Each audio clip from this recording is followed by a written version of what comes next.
Kapag dumating po sa atin ang lungkot, ano po ang response natin sa lungkot?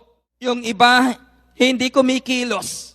Yung iba, nasa loob lamang ng kanyang kwarto. Yung iba, hindi naliligo. Yung iba, hindi kumakain, mga kapatid. Iyan po ang natural na response kapag dumating sa atin ang matinding lungkot. Alam po ba ninyo na nade-depress ang tao kapag walang ginagawa? Ang tao kapag wala pong ginagawa, magbumukmuk ka doon sa kwarto, mga kapatid, ooperan ka ng demonyo. Sasabihin ng demonyo, wala na nagmamahal sa'yo, wala nang tumitingin sa'yo, mabuti pa magpakamatay ka na lang. Pero kung ikaw ay gagawa, magtatrabaho ka, mga kapatid, mapapagpag yung katawan mo, magiging busy ka, at dahil busy ka, hindi na makapasok ang lungkot na yan. Pagdating ng hapon o gabi, pagod ka na, matutulog ka na lang, so wala nang panahon yung lungkot na mag-occupy ng puso mo. Magbaon ng saya para may magandang inaalala sa panahon ng kalungkutan. Mga kapatid, kinakatok kayo ng lungkot. Hindi ba? At habang kinakatok ka ng lungkot, dumarating yung takot sa iyong puso, mga kapatid. Pero kung marami kang baong saya, mula pa kanina sa gawaing ito, at pag uwi mo ng bahay, hindi inis ang iyong ibinabaon, mga kapatid, kahit nag-iisa ka, mangingiti ka. Bakit? Marami kang nakitang kasiyahan kanina. Amen.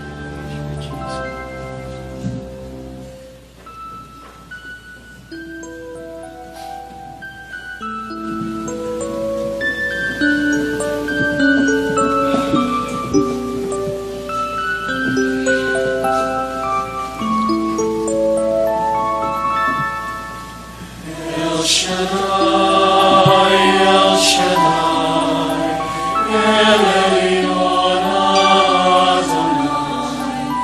Age to age, you're still the same.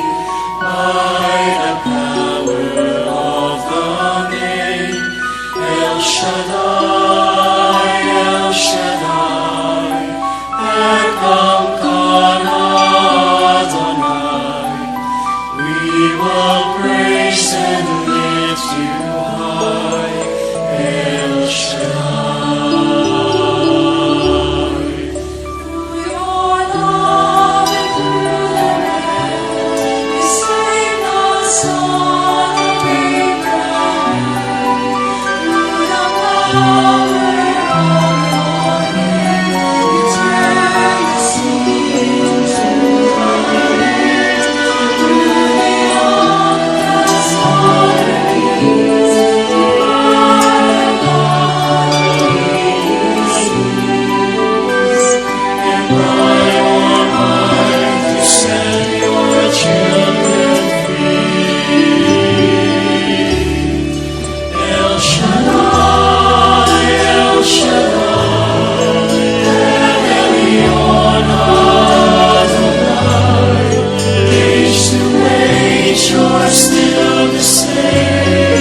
By the power of the name, El Shaddai, El Shaddai, Elkamkan Adonai. We will praise and lift you high, El Shaddai.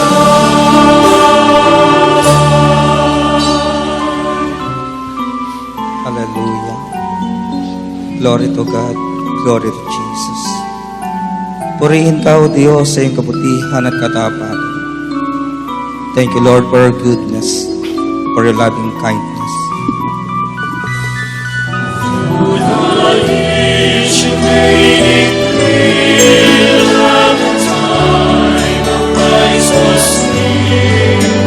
Though the people could not see what Messiah ought to be. Your mercy take the Jesus, sing on this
Thank you, Jesus.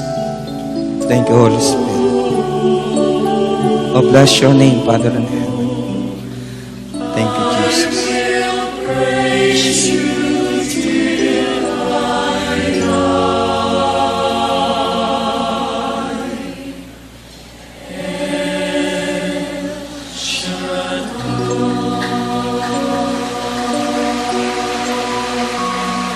Hallelujah. Glory to God. Glory to Jesus. Ama naming nasa langit, sa pangalan ni Jesus ng Nazaret, pinupuri ka namin, pinasasalamatan, itinataas ang iyong dakilang pangalan. Ikaw ang Diyos na laging tapat sa amin. Diyos na nagmamalasakit sa amin. Diyos na sa gabing ito, makagagawa ng himala sa lahat ng bagay na kailangan ng aming buhay. Ama, patuloy po naming inaamin na wala kaming magagawa kung kami ay hiwalay sa iyo. Di sapat ang aming kalakasan, di sapat ang mga bagay na aming tinatangkilik upang kami ganap na magtagumpay. Subalit alam naming sapat ang iyong tulong. Ang mga bagay na hindi po namin kayang gawin kung aming ipagkakatiwala sa iyo, ikaw ang gagawa, tutulong, at magbibigay ng tagumpay sa aming buhay. Pagpalain mo po ang susunod na sandali. Aming dalangin ang malayang kilos ng Espiritong Banal.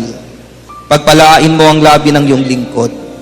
Pagpalain mo ang bawat puso ng aking mga kapatid na aabutin ng iyong tinig ngayon.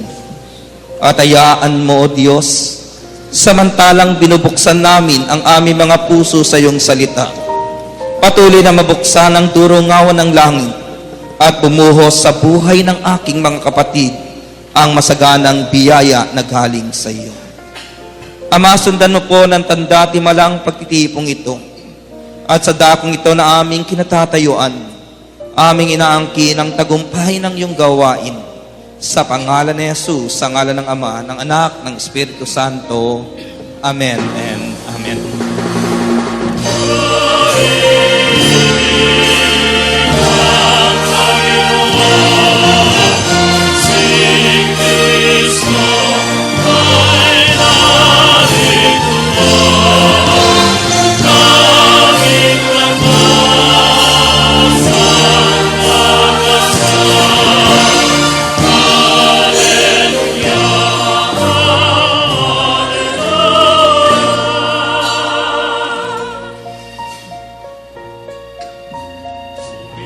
Ang Panginoon ang piliwag sa pagkatunya, nagaganap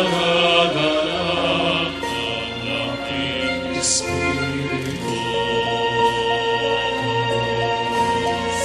Soy narito tayo iwasan.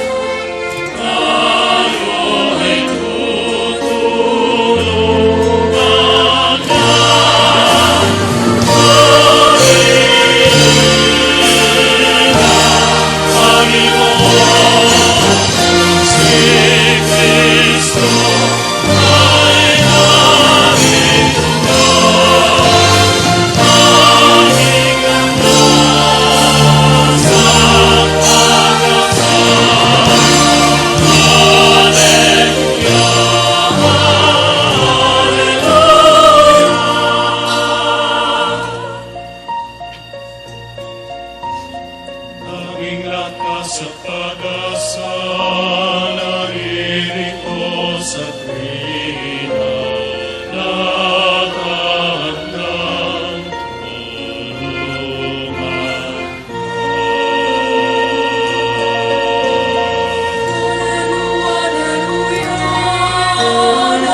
Purihin ang Panginoon, purihin ang Diyos. Ibigay po natin yung mainam na palakpak sa Diyos na laang magpala ng ating mga buhay. Glory to God. Okay, my dear brothers and sisters, ang salita po ng Diyos na ating pagsasaluhan ay aking hanguin sa unang aklat ng Hari, Kabanata 11, talata 1 hanggang 4. 1 Kings chapter 19, verse 1 to 4. The Bible says, Now Ahab told Jezebel everything Elijah had done and how he had killed all the prophets with the swords. So Jezebel sent a messenger to Elijah to say, May the gods deal with me, be it ever so severely, if by this time tomorrow I do not make your life like that one of them. Elijah was afraid and ran for his life. When he came to Beersheba in Judah, he left his servant there, while he himself went a day's journey into the desert. He came to a broom tree, sat down under it, and prayed that he might die. I have had enough, Lord, he said. Take my life. I am no better than my ancestors. Nagitngit sa galit si Reyna Jezebel nang isalaysay sa kanya ni Akab ang ginawa ni Elias, pati ang pagkamatay ng mga propeta ni Baal. Kaya't nagpadala siya ng isang sugo pang sabihin kay Elias, ito rin at higit pa sa ritong iparusa sa akin ng mga Diyos. Kapag bukas ng ganitong oras ay hindi kita napatay tulad ng ginawa mo sa kanila. Natakot si Elias, kaya't umalis siya at nagpunta sa Beersheba sa lupain ng Huda. Iniwan niya roon ang kanyang utusan at mag-isang pumunta sa ilang. Pagkatapos ng maghapong paglalakad ay naupo siya sa lilim ng isang puno ng retama at nanalangin ng ganito, Yahweh, kunin na po ninyo ako. Ako po'y hirap na nais ko na pong mamatay. Mga kapatid, sa Panginoon, ang salita ng Diyos. Purihin ang Panginoon, purihin ang Diyos. Yung palakpak na umaasang may himalang gagawin ng Panginoon sa kanyang buhay. Yung palakpak na sa gabing ito umaasa ng kagalingan at tugon sa pinansyal niyang pangangailangan. Ibigay po natin ang ating lakas, mga kapatid, na ako'y nakatitiyak sa gabing ito. Ibubuhos po ng Diyos ang biyayang kailangan ng ating buhay. Okay? Manatili po muna kayong nakatayo, mga kapatid, at bibigyan ko lang po ng konting introduction yung aking binasa bago natin itaas ang ating mga prayer requests. Ang aking binasa po ay 1 Kings chapter 19. At ang Bible character po na binabanggit dito, mga kapatid, wala pong iba kundi si Elias. Si Elijah po ay tinuturing ng Biblia na isa sa dakilang propeta ng aklat ng Lumang Tipan. At pagdating po sa New Testament, binanggit ang pangalan ng lalaking ito. In-identify sa espiritu na kagaya ng Panginoon. In-identify na espiritu na kagaya po ng kay Juan Bautista. At kung ating babasahin, mga kapatid, alam po natin na si Elias ay isa sa nakita nila Pedro doon po sa Mount of Transfiguration. Si Elias po, mga kapatid, ay isang matagumpay na lingkod ng Diyos. At sa dulo po ng kasaysayan, ayon sa Biblia, si Elias po ay hindi namatay ng katulad ng kamatayan ng pangkaraniwang tao. Ang lalaking ito ay sinundo ng karahuayang apoy ni Yahweh at isinama po ng Diyos sa kanyang kinalalagyan. Sa madalit sabi mga kapatid, si Elias po ay isang matagumpay na lingkod ng Diyos. Subalit kung babalikan po natin ang aking binasa ngayon, makikita po natin mga kapatid, na ang lalaking ito ay dumaan sa isang matinding depresyon ng kanyang buhay. At doon po sa dako na kanyang kinalalagyan, nanalangin siya sa Diyos. At ito ang kanyang sinabi mga kapatid, Yahweh, kunin mo na po ako. Ako'y hirap na, nais ko na pong mamatay. Ang topic po na nais kong dalhin sa inyo mga kapatid sa gabing ito ay, ito po yung title, Finding Peace in Times of Depression. Sa wikang Tagalog ay, hanapin po natin ang kapayapaan sa panahon na matinding kalungkutan ng ating buhay. Hanapin po natin mga kapatid ang katiwasayan sa gitna ng marami tayong tiisin na pinagdaraanan. At katulad po nitong si Elias mga kapatid, dumating ang matinding depresyon sa kanyang buhay. Pero ayon po sa sinabi ko sa inyo, sa dulo ng buhay ng lalaking ito, ay alam po nating siya po ay matagumpay na lingkod ng Diyos. Alam po ninyo, kung babalikan po ninyo ang verse 4, at nanamnamin nyo ang sinabi ng lalaking ito, alam po natin na dumaan siya sa matinding depresyon o kalungkutan. At nasabi nga ng lalaking ito, Yahweh, kunin mo na po ako. Ako'y hirap na, nais ko na pong mamatay. Siguro po sa atin, kahit tumaraan po kayo sa lungkot, ni minsan hindi pa ninyo na ipanalangin, ang gaya ng panalangin sinabi ni Elias, hindi pa ninyo nasabi sa Diyos, Panginoon, hirap na ako sa asawa ko, kunin mo na po ako. Ano po ang ating dalangin? Panginoon, kunin mo na ang asawa ko. Amen. Panginoon, hirap na ako sa aking biyanan, pero hindi mo sinabing, Lord, kunin mo na ako. Ang sabi mo, Panginoon, kailan mo ba kukunin ang aking biyanan? Mabigat po ito mga kapatid.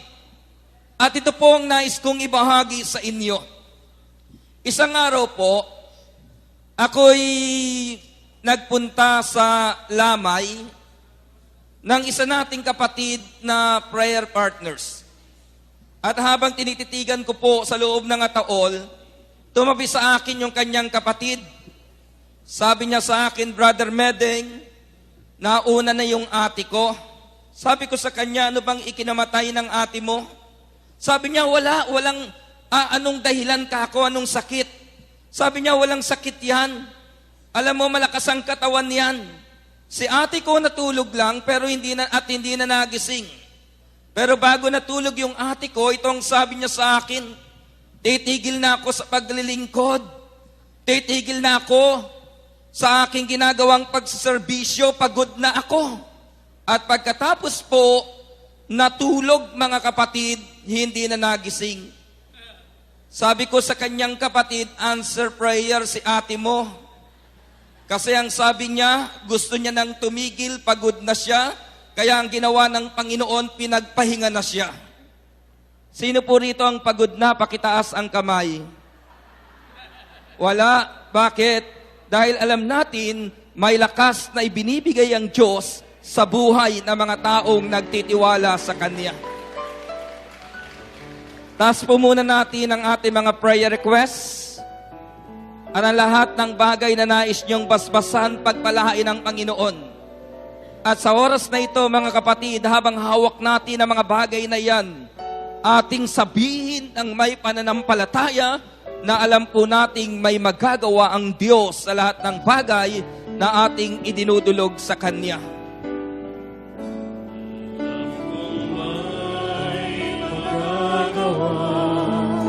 Ang Diyos, alam kong may magagawa ang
naming nasa langit, sa pangalan ni Jesus ng Nazaret, patuloy po kaming magpapakumbaba sa oras na ito.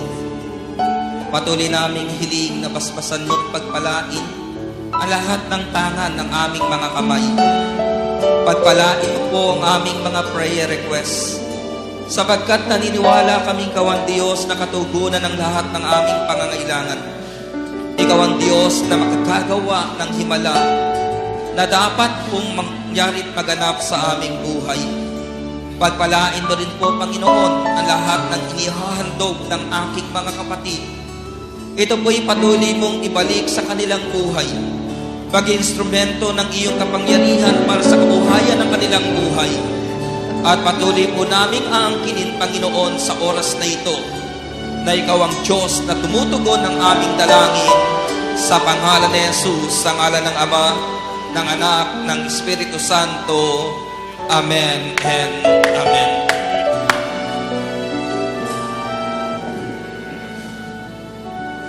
Purihin ang Panginoon, purihin ang Diyos. Pwede na po kayo magsiupo, mga kapatid, sa presensya ng Diyos na buhay. At patuloy po nating ialay ang mga handog na yan. Ialay sa Diyos ang ating mga prayer requests. Ibigay po sa Panginoon ang hinahing ng ating mga puso. Sapagkat siyang Diyos na laging dumirinig sa atin, Diyos na naglalaan ng ating pangangailangan, Diyos na alam ko pong sa gabing ito kakatagpo ng lahat ng bagay na dalangin natin sa Kanya. Balikan po natin ang aking binasa, mga kapatid.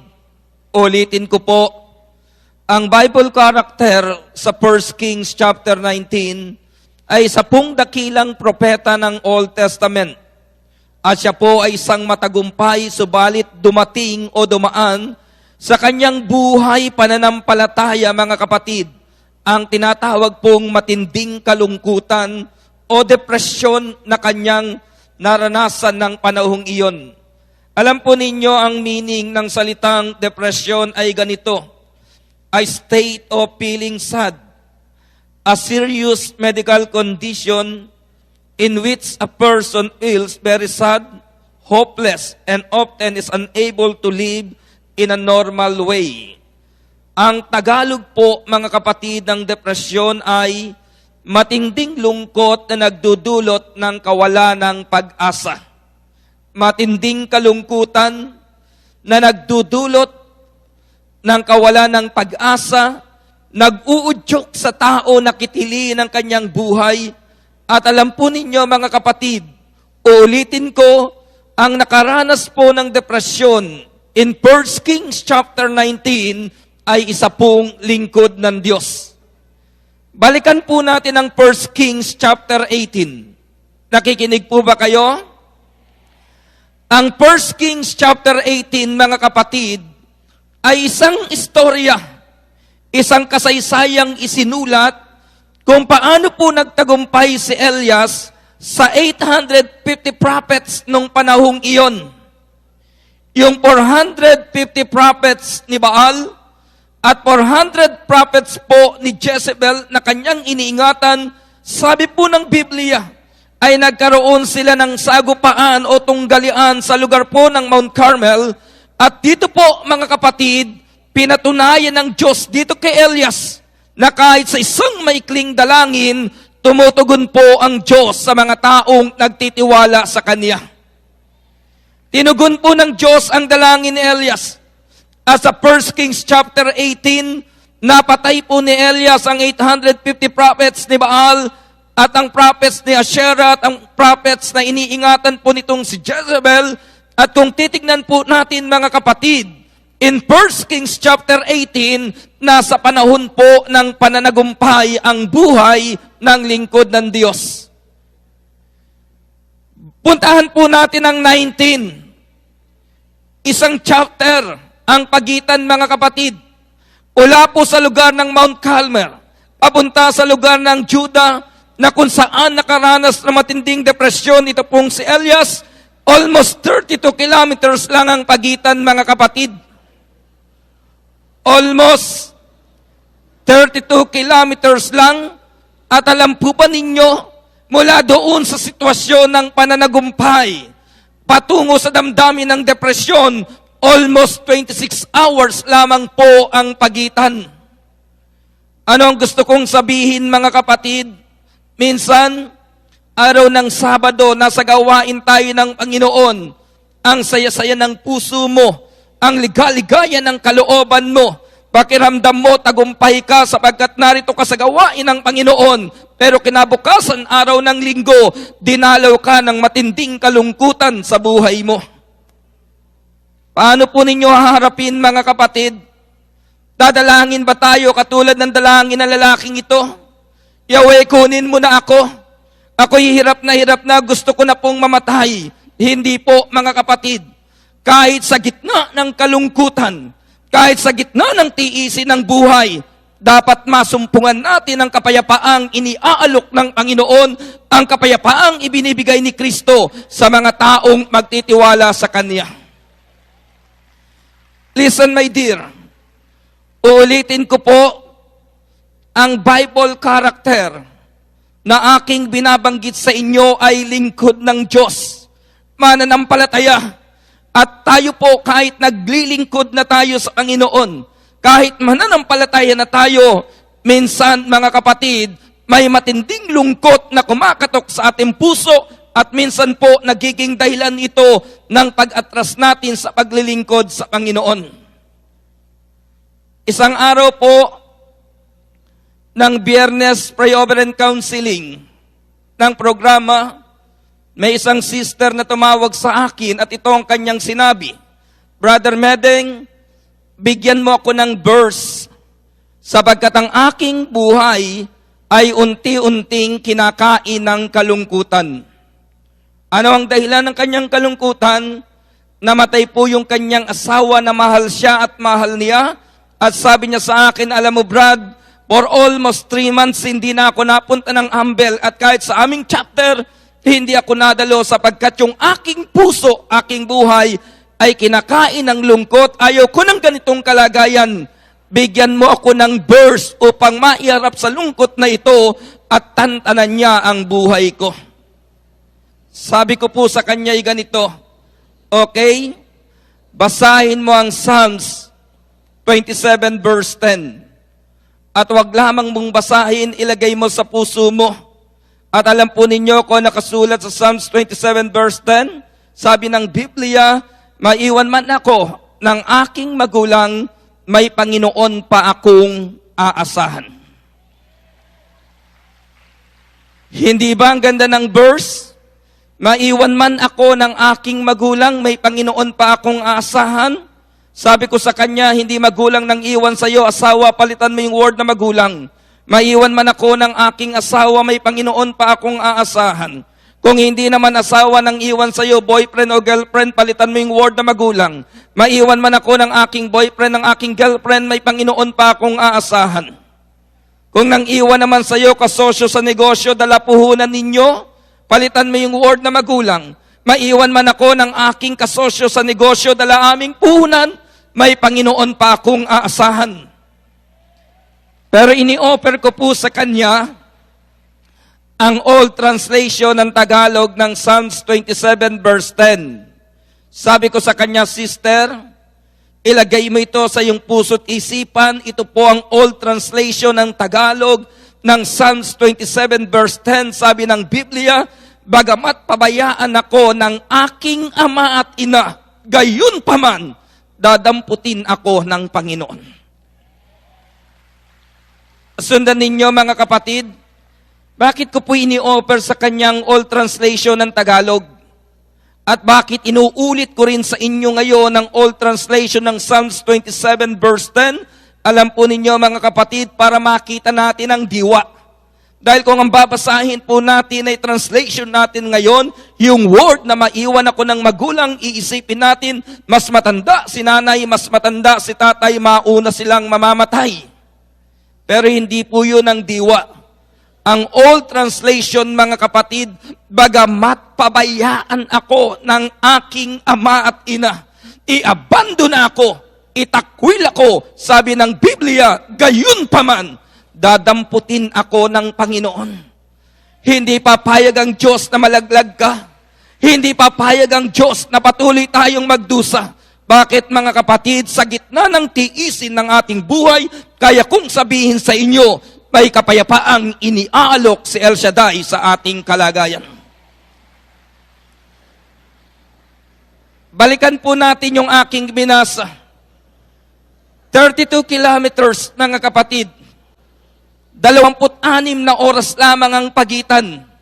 Pero mula doon sa damdamin ng pananagumpay, nauwi po sa damdamin ng depresyon ang lalaking ito.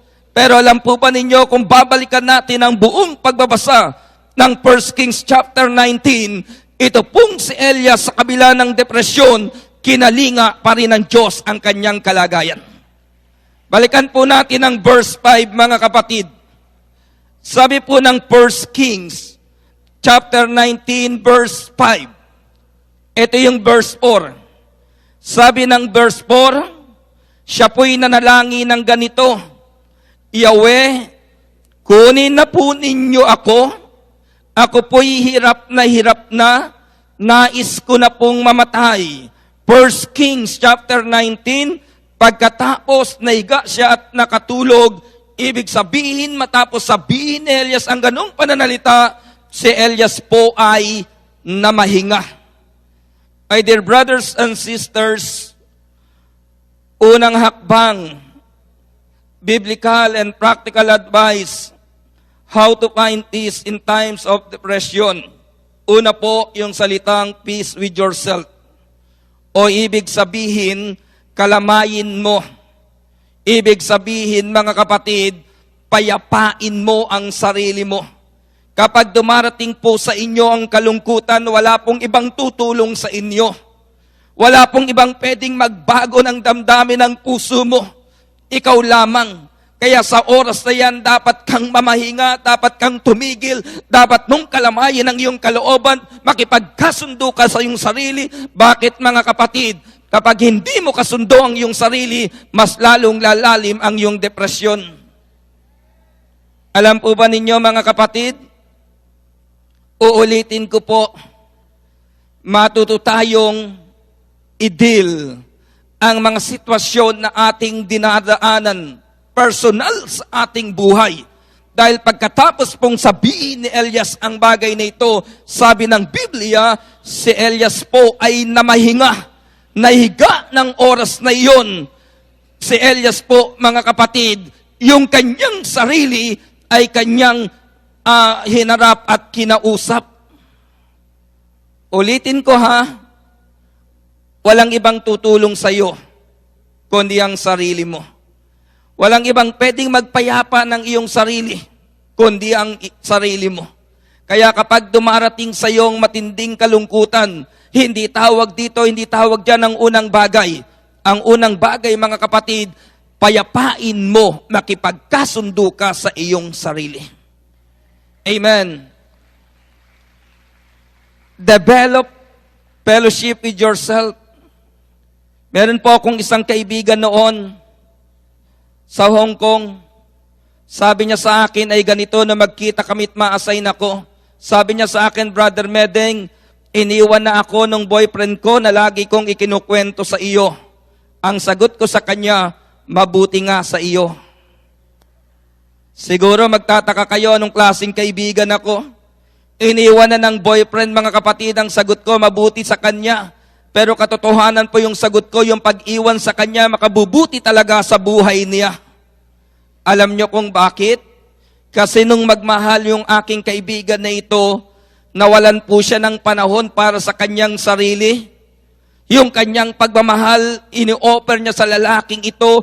Yung kanyang pag-aaruga, ibinigay sa lalaking ito. Kaya ang nangyari, mga kapatid, masyado niyang inaba yung kanyang sarili at isang araw po, iniwan ng lalaking ito. Ang sagot ko, mabuti nga sa kanya. Bakit, mga kapatid? Kasi po, kapag sila'y kakain ng pansit, alam ninyo, mga kapatid, doon po sa lalaki yung pansit at gulay. Doon sa kaibigan ko, kalamansi na lang ang kanyang natitikman. Kapag kakain po ng kare-kare, mga kapatid, yung karne at yung gulay doon sa lalaki, bagoong na lang ang kanyang tinitikman. Natatawa kayo, minsan may mga taong ganyang magmahal, mga kapatid. Kahit abahin yung kanyang sarili, kahit pababain yung kanyang kalagayan, kahit maghabol sa isang lalaking may pamilya na kanyang ginagawa, mga kapatid, sa Panginoon. Kaya nung sinabi sa aking iniwanan ako ng boyfriend ko, ang sagot ko sa kanya, mabuti nga sa'yo. Bakit, mga kapatid? Sa panahon ng pag-iisa, doon po natin nakikilala ang ating sarili. At minsan doon po lumalalim yung ating paniniwala at pananampalataya sa salita ng Diyos. At doon po tumatatag tayo, mga kapatid. Kaya sa panahon ng depresyon, ang una mong tignan ang kalagayan ng iyong sarili, mamahinga ka sa oras na iyan. Amen. So sabi ko sa kanya ay ganito, pagkakataon mo nang kumain ng masarap, kahit nag-iisa ka, pagkakataon mo nang ayusin ang iyong sarili kahit walang taong nagsasabing maganda ka. Pagkakataon mo na gawin ang mga bagay na dapat mong gawin kahit nag-iisa ka. Bakit, mga kapatid sa Panginoon? Ulitin ko po, walang tao sa mundong ito na pwede nating asahan na lahat ng ligaya kaya niyang ibigay sa ating buhay. Ito madalas ko nang masabi, pero itatanong ko uli sa inyo. Kapag sinabi kong God is good, ano ang sagot ninyo? Uulitin ko. Kapag sinabi kong God is good, ano ang sagot ninyo? Kayo pong mga may asawa na narito na babae, tatanungin ko kayo, your husband is good? Ang hirap po magsabi ng all the time. Amen. Kahit mabait yung asawa mo, kahit mapagbigay yung asawa mo, darating ang takdang panahon, paiiyakin ka niyan, paluluhain ka niyan. Pero kahit ka nalulungkot at nag-iisa ka, isipin mo ito, kapatid, hindi ka nag-iisa sa iyong pag-iisa. You are not alone being alone. Sa iyong pag-iisa may nangako sa atin. Sabi ng Biblia, hindi tayo iiwan, hindi tayo pababayaan. Kaya kapag dumating ang matinding lungkot, mga kapatid, i-deal mo yan. Una, makipagkasundo ka sa iyong sarili. Amen. Isa munang malakas na palakpak sa Panginoon. Ikalawang bagay, mga kapatid sa Panginoon. Ikalawang bagay. Kapag dumating po sa atin ang matinding kalungkutan, una, sabi ko sa inyo, peace with yourself, payapain mo ang sarili mo, makipagkasundo ka sa sarili mo, at madalas sabihin sa atin ng punong lingkod, yung salitang inhale, exhale, smile. Kapag ginawa po natin, mga kapatid, tila baga mayroon pong lungkot na umaalis sa ating kalooban, sa ating puso, kapag ginawa natin ang bagay na yan. Ikalawang bagay, mga kapatid, ay ganito. Kapag dumating po sa atin ang depresyon, paano po natin mahanap ang kapayapaan na galing sa Panginoon? Ikalawang bagay, change your attitude, change your scenery, move on, then changes happen. Isa-isahin po natin. Kapag dumating po sa atin ang lungkot, ano po ang response natin sa lungkot? Yung iba, hindi po o nagmumukmok. Yung iba, hindi kumikilos. Yung iba, nasa loob lamang ng kanyang kwarto. Yung iba, hindi naliligo. Yung iba, hindi kumakain, mga kapatid. Iyan po ang natural na response kapag dumating sa atin ang matinding lungkot. Ano ang ikalawang bagay? Change your attitude. Kapag dumating sa iyo ang lungkot, baguhin mo ang pagharap sa lungkot na ito. Be productive, mga kapatid. Kilos, kilos. Huwag kang magmukmok, huwag kang tumigil, kasi kapag kumilos ka, mga kapatid, mas madali kang makaaalpas sa lungkot na iyan. Alam po ba ninyo na nade-depress ang tao kapag walang ginagawa? Ang tao kapag wala pong ginagawa, magmumukmuk ka doon sa kwarto, mga kapatid, ooperan ka ng demonyo. Sasabihin ng demonyo, wala na nagmamahal sa iyo, wala nang tumitingin sa iyo, mabuti pa magpakamatay ka na lang. Pero kung ikaw ay gagawa, magtatrabaho ka mga kapatid, mapapagpag yung katawan mo, magiging busy ka, at dahil busy ka, hindi na makapasok ang lungkot na yan pagdating ng hapon o gabi, pagod ka na, matutulog ka na lang, so wala nang panahon yung lungkot na mag-occupy ng puso mo. Change your attitude. Kapag dumating ang lungkot, huwag kayong magmumukmok. Kilos, trabaho, gawa, mag-exercise kayo mga kapatid, libre pa iyan. Kahit hindi ka na mag-gym, kapag nalulungkot ka, sayaw-sayaw sa bahay mo. Ikalawang bagay, change your scenery. Magbago ka ng iyong tanawin. Kasi yung mga taong nalulungkot, nakahiga lang sa kanyang kama, nakatingin sa kisame.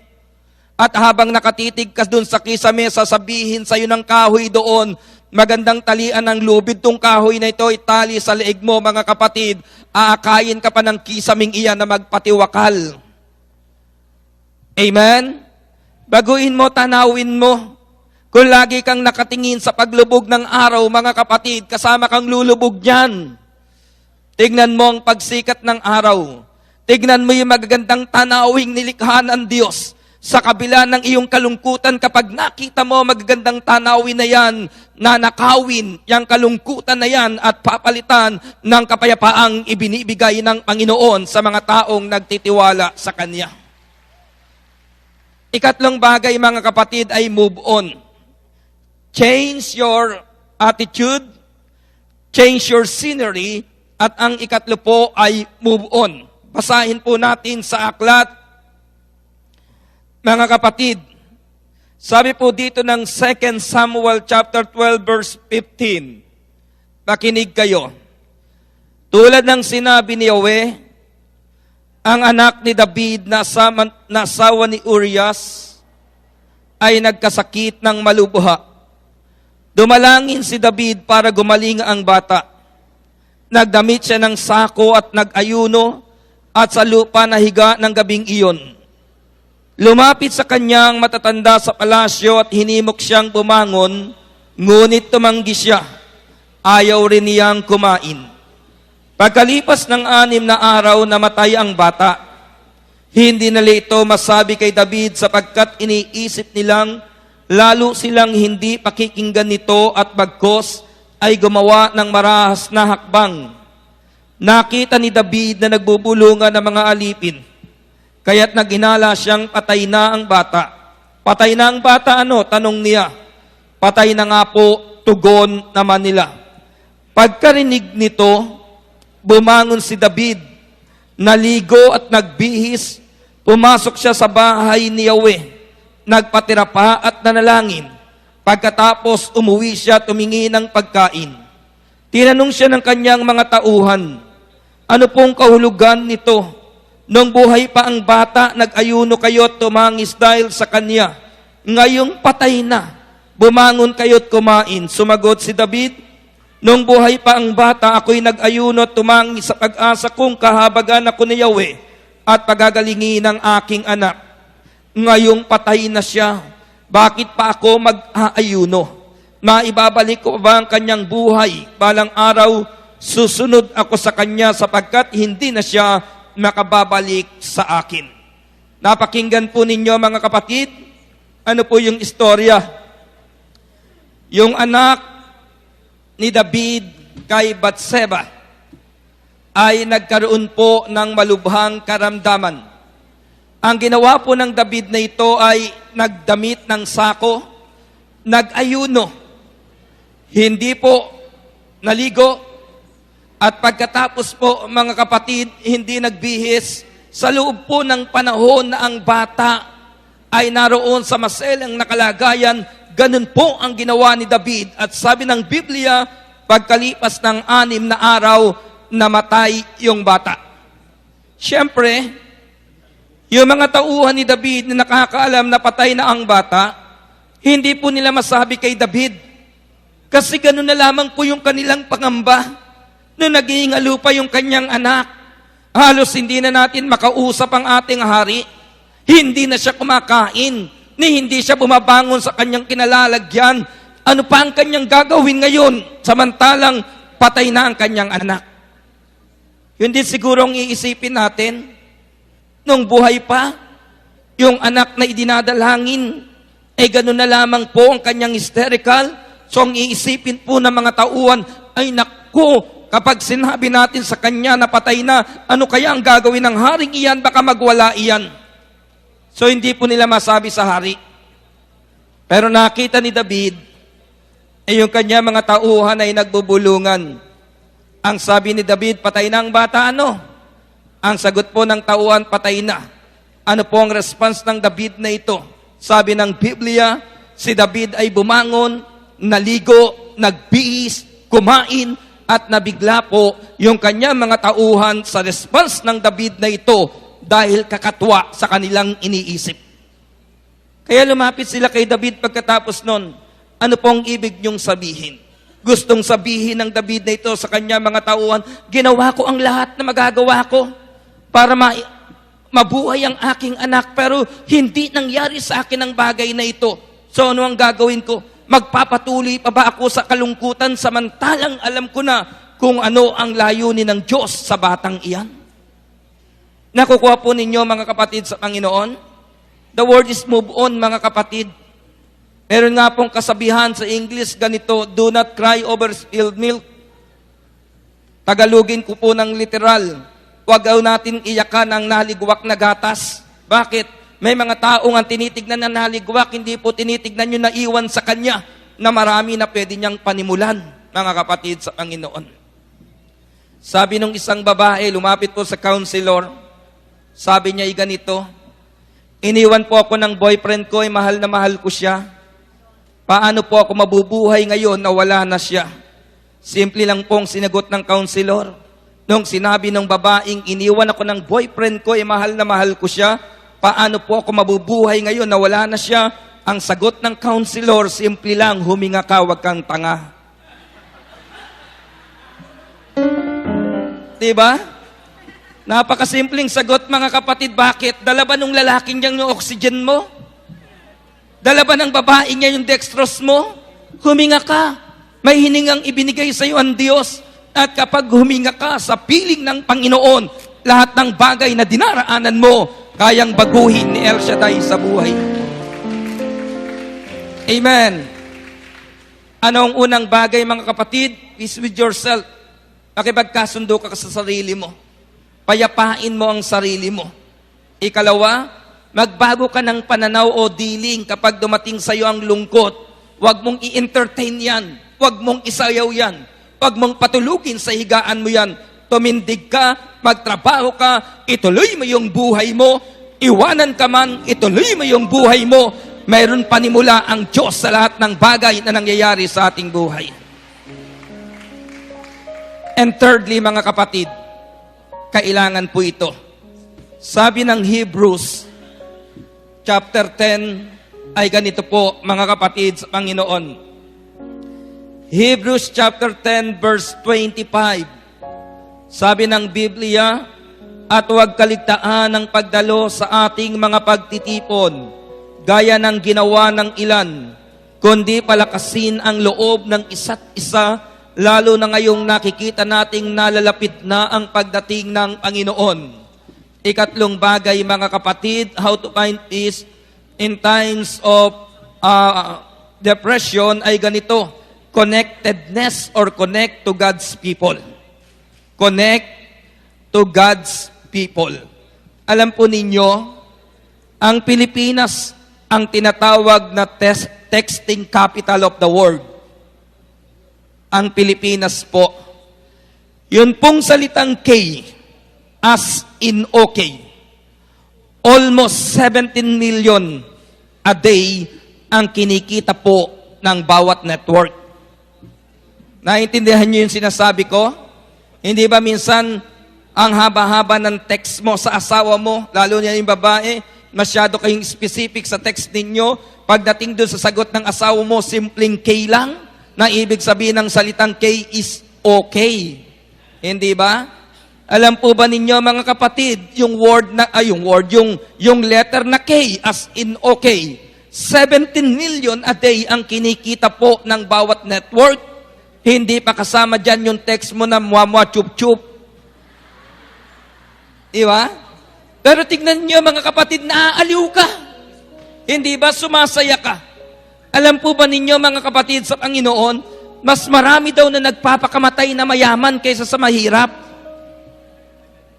Kasi yung mayaman may sariling kwarto. Kapag dumating sa kanya yung kalungkutan, papasok sa kanyang kwarto, magsasara ng kanyang kwarto, and then magmumukmuk doon, aalukin na ng demonyo na magpakamatay. At natutuloy po, bakit walang pumipigil sa kanya? Samantalang yung mahirap, pito kayo sa loob ng kwarto, nagsisimula ka palang mag-emote, may nakikialam na sa mukha mo. Hindi ba?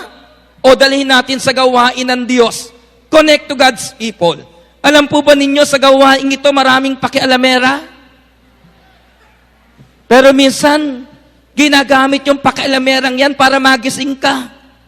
Halimbawa, pupunta ka sa chapter ninyo, malungkot ka. Nakita nung coworkers mo, anong sasabihin sa'yo, sister, bakit ganyan yung mukha mo? Ano ang gagawin mo? Yung mukha mong nalulungkot, papalitan mo yan. Kita ninyo, nagsisimula ka palang malungkot, may nakikialam na. Kaya, connectedness, mga kapatid, connect to God's people. Sabi ng Hebrews chapter 10 verse 25, huwag niyong kaliligtaan na dumalo sa pagtitipon gaya ng ginawa ng ilan, kundi palakasin ang bawat isa. Ang isa pong dahilan kung bakit dumating ang depresyon sa buhay ni Elias, mga kapatid, yung salitang isolation. Ano ang sabi ng 1 Kings chapter 19 verse 3? Yung kanyang tauhan, iniwan niya sa lugar ng Berseba.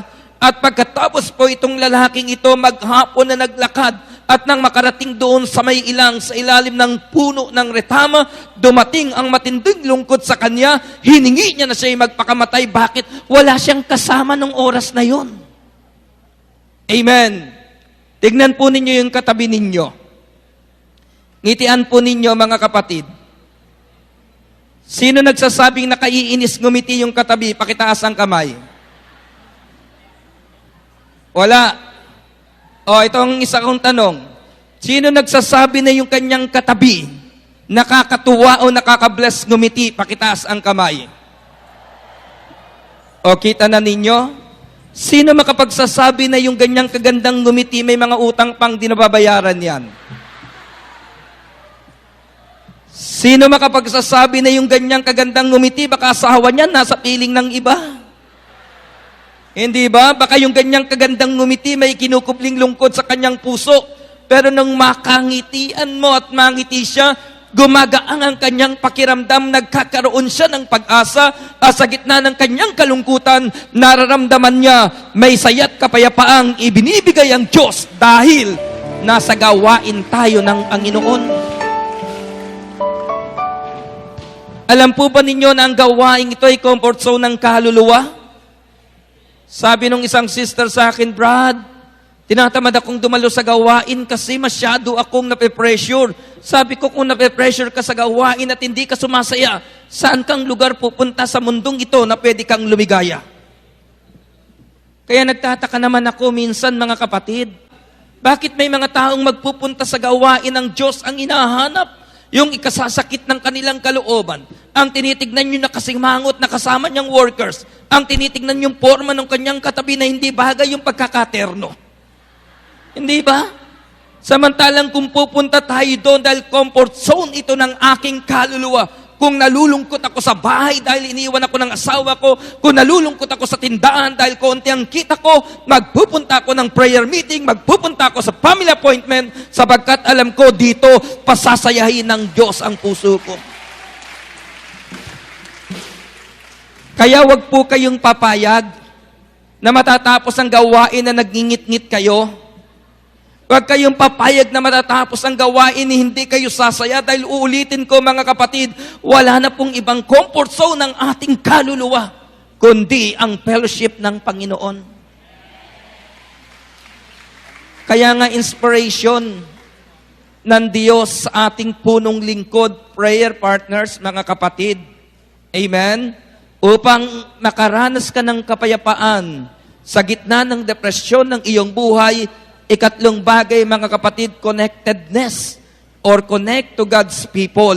Dahil kapag narito ka sa gawain ng Diyos, gaano man kabigat ang iyong nararamdaman, pinagagaang ng Panginoon dahil inspirasyon natin ang mga taong kasama natin sa gawain na ito.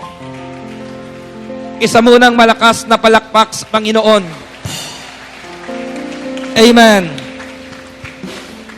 Ikaapat na bagay, mga kapatid, o bago ko ibigay sa inyo ang ikaapat na bagay, ito po, practical advice.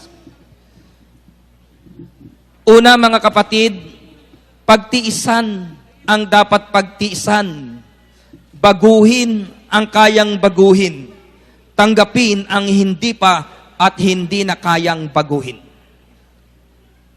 Napakinggan ninyo? Ito po, practical advice. Pagtiisan ang dapat pagtiisan. Pero kung kaya mong baguhin, baguhin mo. Pero kung hindi mo kayang baguhin, tanggapin mo ang hindi pa at hindi na kayang baguhin. Inia-advise ko po ito sa mga kapatid natin kapag nasa abroad ako. Sabi ko sa kanila ay ganito, tanggapin nyo muna ang hindi pa at tanggapin nyo na ang hindi na kayang baguhin. Bakit? Nung nasa Israel po ako, may isang sister na lumapit sa akin. Sabi niya, Brother Medeng, yung aking asawa ngayon, struggle ko, burden ko, kasi naaakit yata ng iba. May ibang pinupuntahan, sabi ng anak ko, at hindi naman ako makauwi. Dahil kung uuwi ako at babaliin ko yung kontrata ko, baka hindi na ako makabalik. Kailangan ko pa ng 4 na taon na mag-stay dito para makatapos ang lahat kong anak sa college. Yun ang sabi niya sa akin. Sabi niya sa akin, ano ang gagawin ko? Ang sagot ko sa kanya, tanggapin mo ang hindi mo pakayang baguhin. Mamili ka, sister. Umuwi ka ng Pilipinas para alagaan ang asawa mo dahil inaalagaan ngayon ng iba na hindi makakatapos ang anak mo sa pag-aaral. O magtrabaho ka dito para sa kinabukasan ng anak mo at yung asawa mo, samantalang wala ka, tanggapin mo na inaalagaan ng iba. Nangiti kayo, no? Bakit ang hirap yata nga habang araw-araw nagtatrabaho ka, isip mo nasa asawa mo sa Pilipinas, nandun sa lalaki o sa babaeng pinupuntahan niya. Ang hirap ng ganun, mga kapatid. At hindi ka makapag-concentrate sa trabaho. Sabi ko sa kanya, ganito, tanggapin mo muna ngayon ang mga bagay na hindi mo pa kayang baguhin. Hindi ba? So, sabi ko sa kanya, ganito, sabi mo, Lord, magtatrabaho muna ako para sa kinabukasan ng anak ko. Yung asawa kong inaalagaan ng iba, total hindi ko maalagaan ngayon, alagaan muna siya. Pero pag umuwi na ako, Panginoon, ibalik mo na siya sa akin para maalagaan ko naman siya. Totoo lang, mga kapatid, ang hirap po ng ganong kalagayan. At yung isa pa, tanggapin na ang hindi kayang baguhin. Tanggapin na ang hindi kayang baguhin. Halimbawa, pagising mo sa umaga, pagharap mo sa salamin, ikaw ang unang namimintas ng mukha mo. Anong sasabihin mo? Sa dami-dami naman ng ilong na inilagay ng Diyos, bakit ito pang inilagay sa mukha ko? Diba, mga kapatid sa Panginoon, ma-enjoy mo ba yung umaga mo, yung maghapon mo, kung ikaw mismo hindi tumanggap sa mga bagay na mayroon ka? Kung meron kang pampaayos, paayos mo. Pero kung ganyan lamang, mga kapatid, magaang naman ang paghinga mo, tanggapin mo na lang. I-enjoy mo ang buhay na bigay sa iyo ng Panginoon. Amen. Isa pang advice, mga kapatid, practical advice, ganito. I-enjoy ang buhay at biyaya na hawak mo ngayon. I-enjoy ang buhay at biyaya na hawak mo ngayon. Kasi marami po sa atin, may bayarin ka ng Disyembre. May hawak kang biyaya ngayon. Hindi mo ma-enjoy ang biyayang ito sapagkat ang naisip mo yung bayarin sa Disyembre. Gusto kong sabihin sa inyo, mga lingkod ng Diyos, mabuhay po tayo sa kalooban ng Diyos. Kung may bayarin ka sa panahon ng Disyembre, hindi absent ang Panginoon sa araw ng pagbabayad mo. Enjoy mo. Tignan po ninyo. Diba, sabi po ng Biblia, ang Diyos ay gumawa ng 6 na araw at namahinga ng 7 araw. Namahinga ang Diyos ng 7 araw. Ang tanong, napagod ba ang Diyos? Ang sagot, hindi. Kung hindi napagod ang Diyos, bakit kailangan niyang mamahinga? Alam niyo kung anong ginawa ng Diyos ng 7 araw? Pinagmasdan po ang lahat ng kanyang ginawa ng 6 na araw. At nasiyahan po ang Panginoon na lugod sa 6 na araw na pinagdaanan na kanyang ginawa. Kaya ng 7 araw, mga kapatid, in-enjoy niya yung biyayang naroon ng panahong iyon. Tayo po kailangan natin mamahinga. Kayong mga may negosyo, mga kapatid, takbo dito, takbo doon. Kayong masyadong busy sa buhay ni dito, takbo doon, takbo rito. Pero na-enjoy ba ninyo yung biyayang yan? Hindi ka pa natutulog, iniisip mo na paggising. Hindi ba? Hindi ka pa nananangalian, iniisip mo na ulam sa kinabukasan. Bakit hindi mo muna i-enjoy ko nasa ibabaw ng iyong hapagkainan? Uulitin ko po, mga kapatid, anumang biyayang mayroon kayo ngayon, i-enjoy ninyo. Dahil kapag ini-enjoy ninyo, aalisan ng lungkot ang inyong kalagayan. Amen. Isa pa po, mga kapatid sa Panginoon, practical advice bago tayo pumunta sa ika-4. Ito naman, mga kapatid, kinig kayo ha, magbaon ng saya para may magandang inaalala sa panahon ng kalungkutan. Magbaon ng saya para may magandang inaalala sa panahon ng kalungkutan. Halimbawa, ganito. Nandito kayo sa gawain. Alam po ba ninyo na ilan sa inyo, bago umuwi ng bahay, maglalakad kayo nag-iisa papasok sa iskinita ninyo? At kapag naglalakad na kayo doon o pupunta kayo dyan sa kabilang bundok, nababalikan ninyo, mga kapatid, kinakatok kayo ng lungkot. Hindi ba?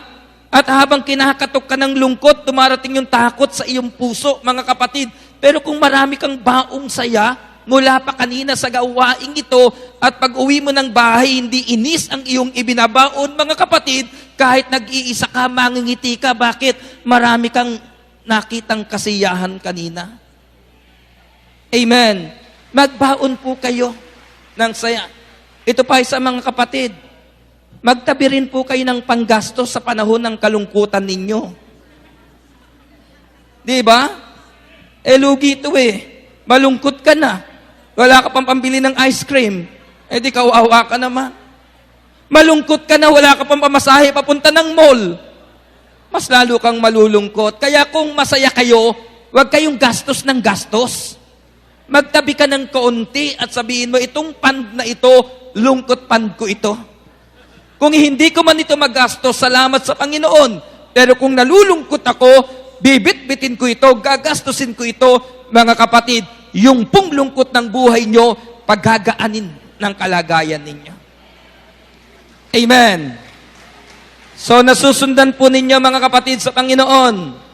Kasi tayo rin naman ang nagdidil sa buhay natin Alam po ba ninyo, kahit anong itsura ng asawa ninyo, hindi dyan nakadepende ang saya ng buhay ninyo?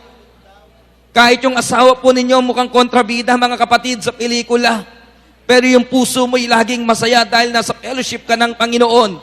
Kahit anong tingin mo sa asawa mo, maligaya ang iyong pakiramdam.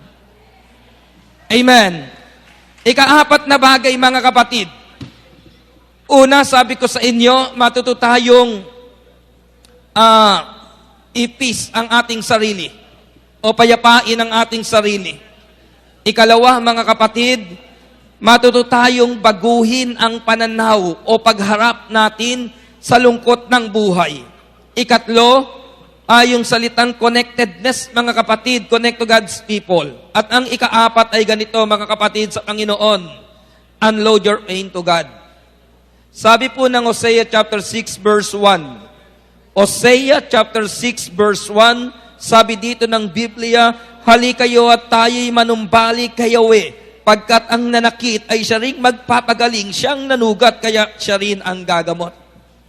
Siguro kung titignan po ninyo, yung tila baga contrast ng binasa ko ng Hosea chapter 6 verse 1, Sabi dito, hali kayo, tayo manumbalik kay Yahweh, pagkat ang nanakit ay siya rin magpapagaling. Tatanungin nyo ako, bakit Brad? Nananakit ba ang Panginoon? Ang tignan po natin yung sinasabing magpapagaling, siyang nanugat, kaya siya rin ang gagamot. Anong ibig sabihin, mga kapatid? Ano man ang ating sitwasyon, control ng Diyos ang lahat ng bagay. Kaya kung dumaraan po tayo sa lungkot, unload your pain to God. Ibigay ninyo ang inyong kalungkutan, ibigay ninyo ang pighati ng inyong puso. Basahin ko po sa inyo ang Isaiah chapter 38 verse 1 to 6. Nang panahong iyon, nagkasakit ng malubha si Ezekias. Kaya siya'y dinalaw ni Isaiah na anak ni Amos. Sinabi niya sa hari ang utos na ito ni Yahweh, ipatawag mo ang iyong sambahayan at gawin mo ang iyong mga huling habilin, sapagkat hindi ka nagagaling. Pagkarinig nito, humarap siya sa dingding at nanalangin. O Yahweh, alam mo kung paano ako namuhay sa iyong harapan. Naglingkod ako sa iyo ng tapat, at ang ginawa ko'y pawang nakalulugod sa iyong paningin. Pagkatapos, nanangis siya ng malakas. Nagsalita uli si Yahweh kay Isaiah. Wika sa kanya, sabihin mo kay Ezekias, ang sinasabi ni Yahweh ang Diyos ng iyong ninunong si David. Nakita ko ang iyong pagluhat, narinig ko ang iyong dalangin, kaya 15 taon ka pang mabubuhay. Napakinggan nyo, mga kapatid? Isang hari na wala ng lunas ng panahong iyon. Isang hari na may sakit na kanser at wala pang gamot ng panahong iyon. At sinabihan pa ng Diyos ang kanyang propetang si Isaiah. Si Isaiah po ang tagahatid ng balita ng Panginoon at ginagawa ng Diyos. At ang sabi ng Diyos, Isaiah, sabihin mo kay King Ezekias, iayos niya na ang kanyang sambahayan, hatiin niya na yung kanyang ipamamana sa kanyang mga mahal sa buhay, sapagkat hindi na siya gagaling, mamamatay na siya. So, pinuntahan po ni Isaiah. At pagkatapos, sinabi niya ang pakay. At sinabi ng Diyos, sabi po ng Biblia, ng oras na yon, humarap sa dingding itong si Haring Ezekias. Siya po ay nanalangin, siya po ay umiyak, nanangis sa harapan ng Diyos. At pagkatapos po niyan, dahil mahal ni Isaiah ang haring ito, kanya pong tinalikuran. Pero hindi pa siya nakakababa ng palasyo, kinausap na siya ng Diyos. Ang sabi dito kay Isaiah, magbalik ka kay King Ezekias, sabihin mo ito, narinig ko ang kanyang dalangin, nakita ko ang kanyang pagluha, hindi na siya mamamatay, daragdagan ko pa ng 15 taon ng buhay niya. Anong ikaapat? Unload your pain to God, mga kapatid. Unload your pain and hurts to God. Kung dumarating po ang lungkot sa buhay ninyo, i-unload nyo sa Panginoon. Ibigay nyo sa Panginoon. Wala po tayong ibang pwedeng pagbigyan, mga kapatid, na pwedeng magbalik sa atin ang ligaya ng buhay na ito, kundi ang Diyos na ating pinuntahan sa dakong ito. Amen. Alam po ba ninyo, sa buhay ng tao, may 4 na panahon ng pagluha. Unang panahon, pagluha, dala ng kabigatan. Ikalawang panahon, pagluha, dala ng kabiguan. Ikatlong panahon, pagluha, dala ng pagsuko sa Panginoon. At ang ika-4 na panahon, pagluha, dala ng kagalakan sapagkat tinugon ng Diyos ang ating pangangailangan. Amen. Ano po ang ginawa ng haring ito? Lumuha sa harapan ng Diyos. Ipinapatak ang kanyang luha sa harapan ng Diyos, mga kapatid. Kung umiiyak ka man, huwag kang laging iiyak para lamang sa asawa mo. Huwag kang laging iiyak dahil sa listahan ng utang na yan. Dapat kung lumuluha ka, luha ng pagsuko sa Panginoon dahil matapos kang lumuha ng pagsuko, ang kapalit niyan, luha ng kagalakan, ng katugunan ng Diyos sa dalangin. Amen. And finally, mga kapatid, tayo tayong lahat, finally,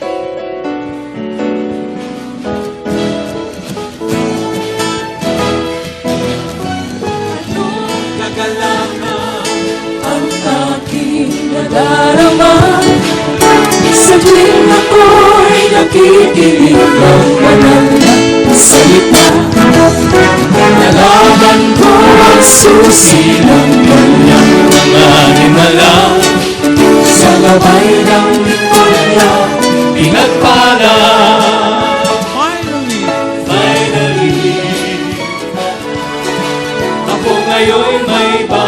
buhay. Finally, ako ngayon ay pinagpala. Finally, ako ngayon ay tagumpay. Finally, yes, yes, finally, ang buhay ko ngayon sisiklig-lig at biyaya. Nung may pagsubok man ay hindi altada. Ako'y punong-puno ng pag-asa at kalakasan. Sapat na ang sa landas ng kabanalan. Finally, ako ngayon'y malaya na. Finally, ako ngayon'y may yaman na. Finally, ako ngayon ay magaling na. Finally, Yes! Yes! finally, Finally! finally, ako ngayon'y may bagong buhay. Finally, ako ngayon ay pinagpala. Finally, ako ngayon ay tagumpay. Finally, yes, yes, finally, finally, yes, yes, finally,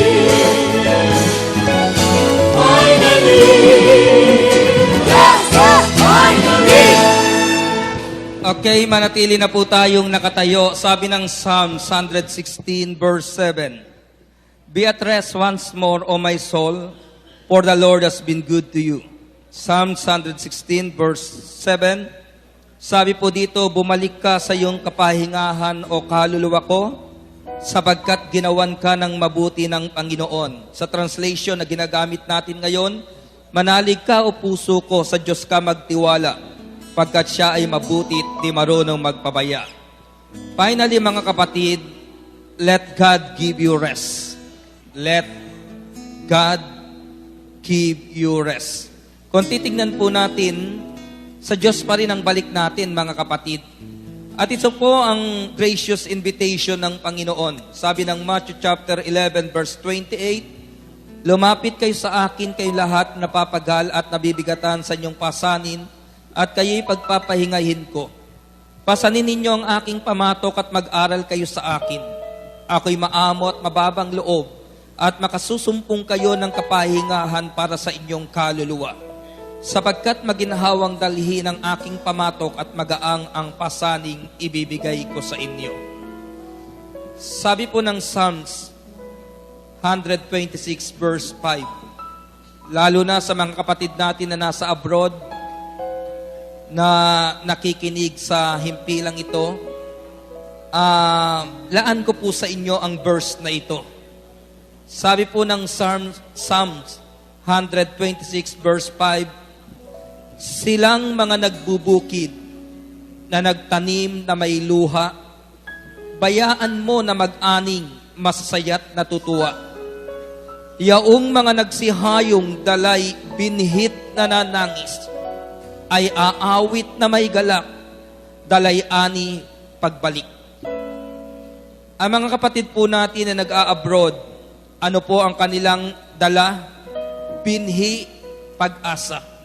Pero po sila ay nananangis sa lungkot na iniwanan ng kanilang mga mahal sa buhay. Pero ang sabi ng Psalm 126 verse 6 ay ganito, Yaong mga nagsihayong dalay binhit na nanangis, ay aawit na may galak, dalay ani pagbalik, dalay ani pagbalik. Let God give you rest. Mamahinga po tayo sa piling ng Panginoon. Dumarating man sa atin ang lungkot, dumarating man sa atin ang matinding kalungkutan, may kapahingahang iniaalok ang Panginoon. At isang bagay po ang tiyak ko sa inyo, mga kapatid, nangako siya sa atin na hindi niya tayo iiwan.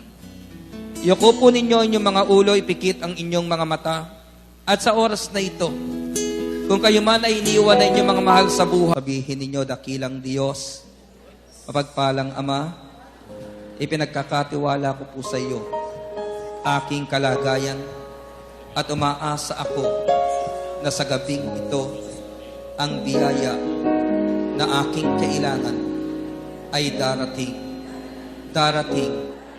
darating sa aking buhay.